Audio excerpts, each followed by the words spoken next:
I do three main things in my kind of journalism. I name, shame, and jail.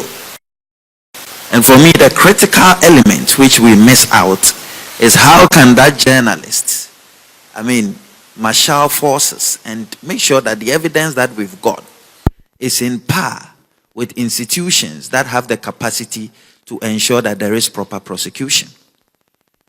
That, I think, is a very, very important element.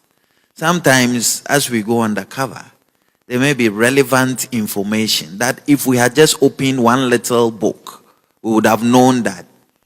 You can write all the nice things about the people who were in the story. But at the end of the day, when you don't get that key evidence, your story would not stand in the court of law. That's what I think should be important to us as journalists, so that our stories don't remain in our pockets.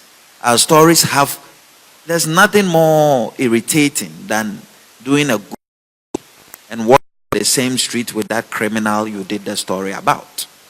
In fact, that's the biggest threat to us when we do stories that seek to empower the bad guys to come and attack us.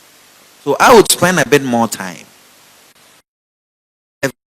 is required, and also pay key attention to issues of admissibility, so that if I am called as a journalist to come and testify on that case, the evidence that I have collected over the period will be admissible in the court of law.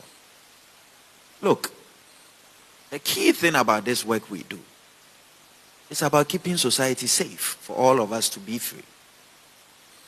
I don't think a police officer does anything different unless some recalcitrant ones. The bigger picture is to have a world that is peaceful, or a society that is peaceful, or a village that is peaceful.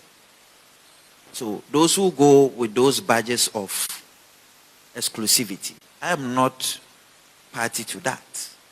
I think that if you're looking for a societal good and a general good, when it comes to a particular stage, you have to share that information with another body that has that capacity to deal with the issue.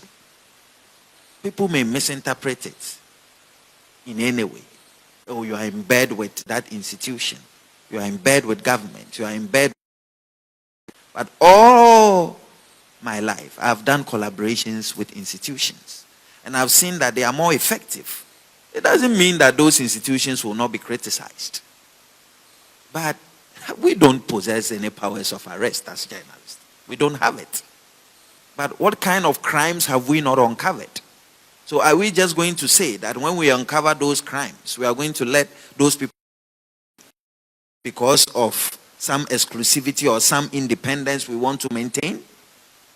I think we have to rethink that paradigm well, and not assume that because they say you have to be independent, you hold the thing. It's to your own detriment.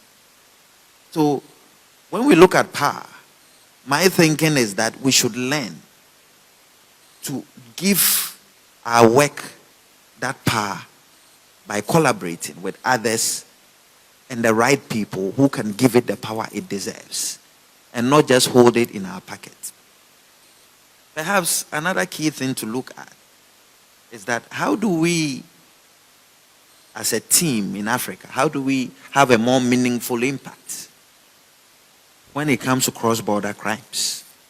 And I think that my friend here, Dapo, Premium Times, we are in talks about some heavy collaborations to do. A few of my colleagues, Jonathan Inamu, Kenya, I'm sure the Kenyan president will know him, and talk of Kasim Mohammed, all of Kenya. We are doing some very great work collaborating as a team, because we've realized that today in Ghana we are talking about tramadol. It's not a phenomenon in Ghana alone. It cuts across the African countries. And if anybody saw the BBC work yesterday and 3 days ago, it's all on the same subject.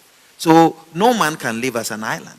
As investigative journalists, we should learn to collaborate. That's the only way we can have a more meaningful impact on society. This will be my preliminary remark, and I'll take later. Thank you.